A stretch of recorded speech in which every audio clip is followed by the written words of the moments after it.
Olá, meus amigos do canal ICRIFEM, Instituto Criminal Fernando Moura.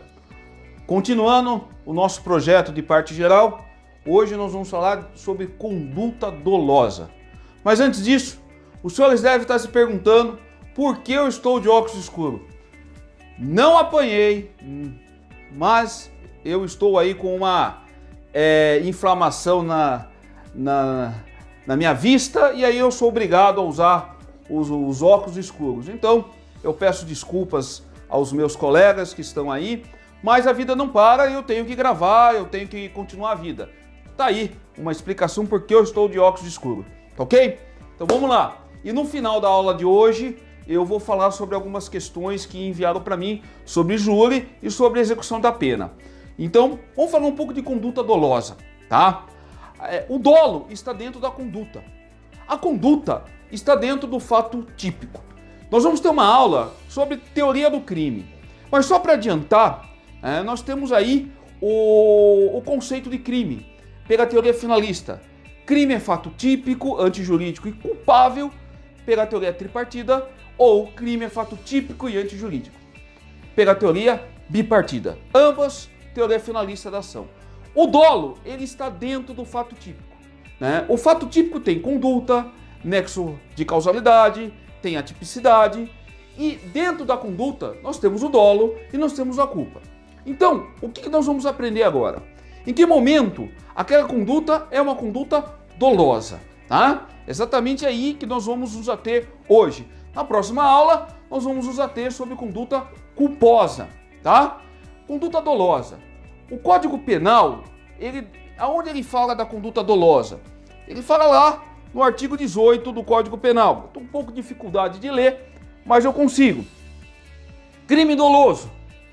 Doloso, quando o agente quis o resultado ou assumiu o risco de produzi-lo. Logo, o que o Código Penal traz duas teorias. A teoria da vontade e a teoria do assentimento. Então nós temos, pelo Código Penal, nós temos dois tipos de dolo. O dolo direto e o dolo indireto, que nós falamos de dolo eventual.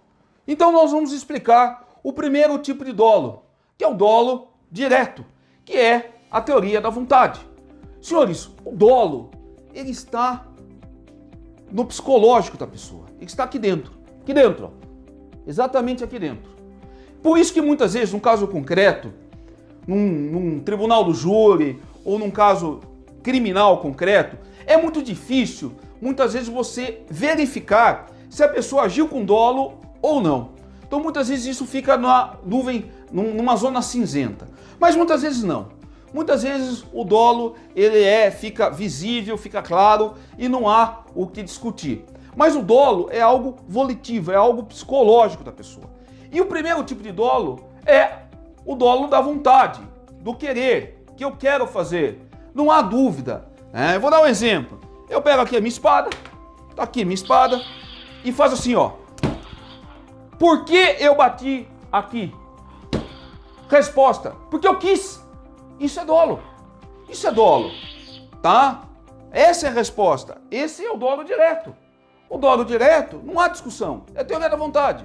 Quando a gente quis o resultado.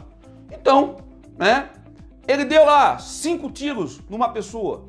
Ele pode ter 1001 explicação, porque ele fechou ele no trânsito, brigou com ele, briga de vizinho. Mas se você perguntar, mas por que o senhor deu 5 tiros nele? Ele fala, porque eu quis. Porque eu quis. Porque eu estava nervoso e acabei atirando. E aí você tem um dolo direto, que é a teoria da vontade. E o dolo direto, a gente não tem muita discussão. Ele, na prática, para você buscar o dolo direto, muitas vezes, aí sim, você tem que o Código de Processo Penal, fazer uma verdadeira cadeia de custódia, vários tipos de provas, que muitas vezes o acusado, ele vai negar o fato, ele não vai deixar tão claro assim, e aí é necessário, muitas vezes, demonstrar o dolo, porque como está no intelecto da pessoa, demonstrar via uma cadeia de custódia, via análise de provas. Então, esse é o nosso primeiro tipo de dolo, tá ok? Quando a gente quis o resultado. Mais uma vez, se perguntar, por que eu fiz isso? Porque eu quis. Isso é dolo direto, bem simples e bem fácil de entender. Tá ok.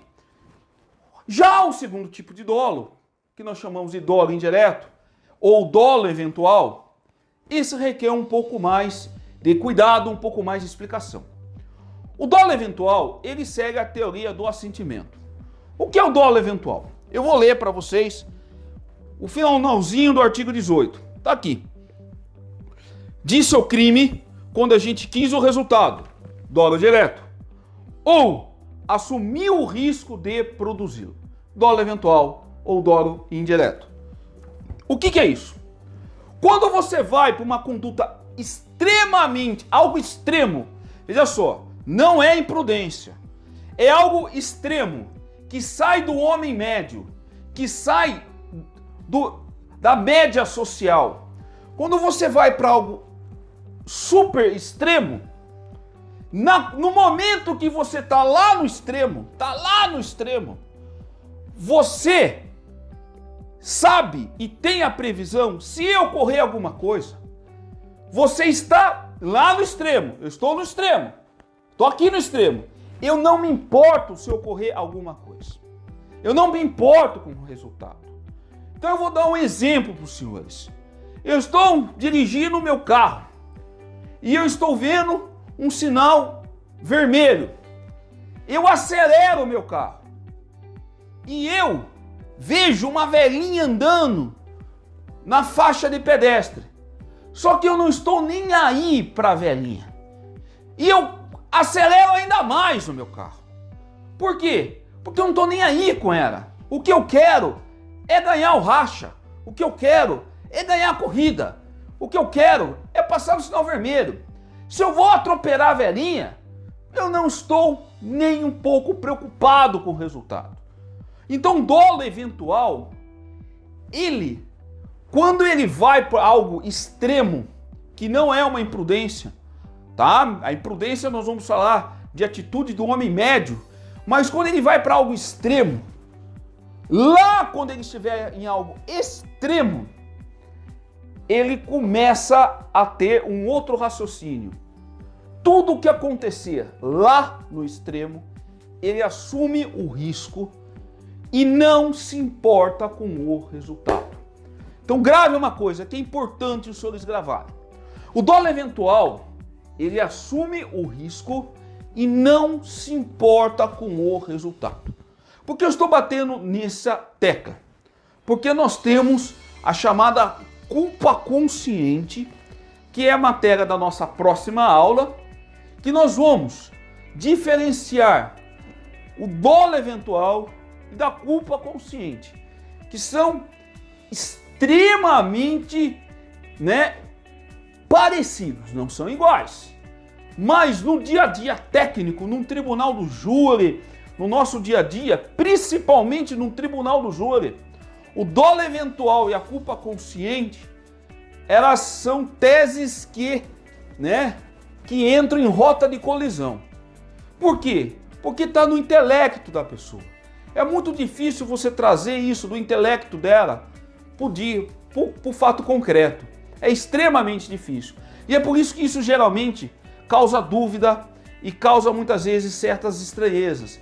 Porque o julgamento de um lado de um caso deu culpa e porque no julgamento de um caso parecido deu dolo. Exatamente isso. Que nem sempre as pessoas vão entender que é dolo eventual e nem sempre as pessoas vão entender que é culpa consciente. Mas a culpa consciente vamos deixar para a próxima aula.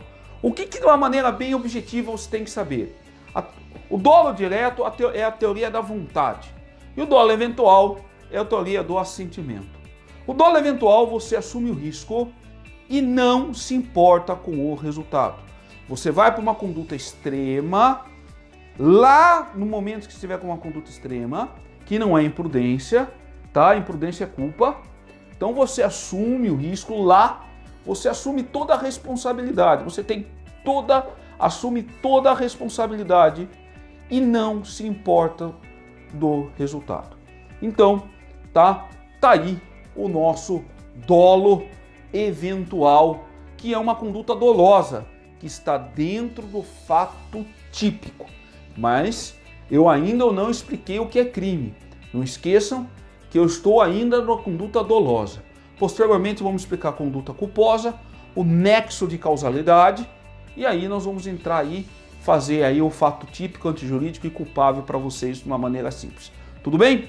Então fechando, eu vou responder as duas perguntas dos nossos colegas. A primeira pergunta é sobre execução penal. O colega perguntou o seguinte: eu tenho vários casos de execução penal que está caindo progressivamente, e aí ele pergunta, eu peço a unificação da pena? Para você pedir uma unificação da pena, ele tem que ter os mesmos requisitos, exemplo de um crime continuado, que não é o caso. O que vai acontecer? No processo de execução, obrigatoriamente vai haver o chamado cálculo de penas.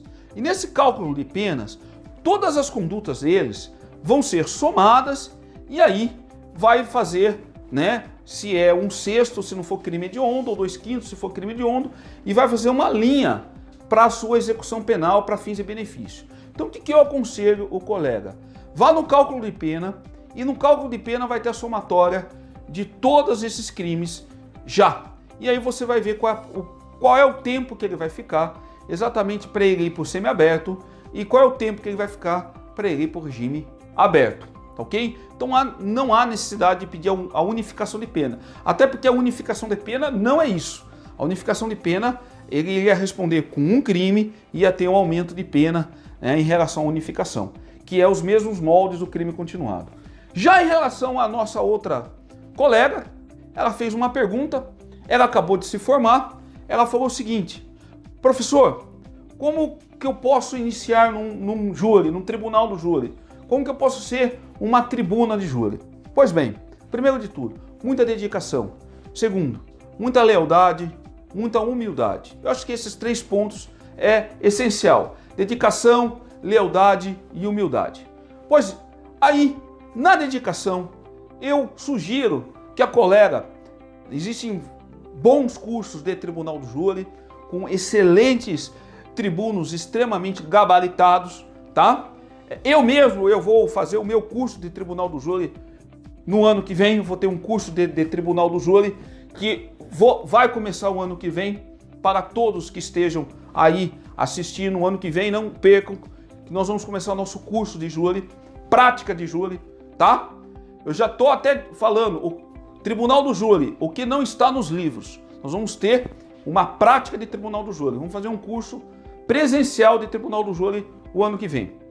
Mas eu aconselho a colega procurar um bom curso de prática de tribunal do júri, fazer alguns júris com alguns colegas mais experientes e, se tiver a oportunidade, se inscrever já na Defensoria Pública no convênio da OAB em relação ao júri.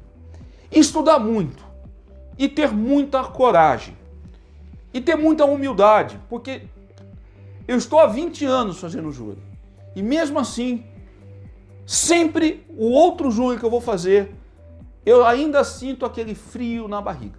Então, porém, se você estudar muito, bastante, processo penal, parte geral, e tiver calma, com a sua humildade, com a sua lealdade, você vai para onde você quiser. Porque o tribunal do júri, quando você tem, né, o controle da matéria, o resto fica fácil. Ok? Então não tenha medo de enfrentar o tribunal do júri. O tribunal do júri não é bicho-papão nem bicho de 7 cabeças. É um local onde você vai falar e ter um raciocínio mais rápido. Então, tenha coragem e se precisar, quando você for fazer o seu primeiro júri, me chame, que eu vou estar no teu lado. Tá ok? Então, eu agradeço. Eu esqueci o sino, não veio o sino hoje, que eu com esse negócio da minha vista tá meio complicado, eu não tô enxergando nem o Rafael, mas tá aqui, tá? Não desistam nunca, nunca, tá certo? Não desistam nunca e honrem sempre o cordão preto, porque quem faz júri tem que honrar aquele cordão preto, tá? Próxima aula, vamos falar da culpa, da conduta culposa E aí eu vou falar a diferença do dolo eventual e da culpa consciente. Terminando isso, já vamos entrar em nexo de causalidade. Terminando isso, vamos entrar em consumação e tentativa, desistência voluntária, arrependimento posterior e crime impossível. Então não percam as próximas aulas nossas. Até mais, um abraço!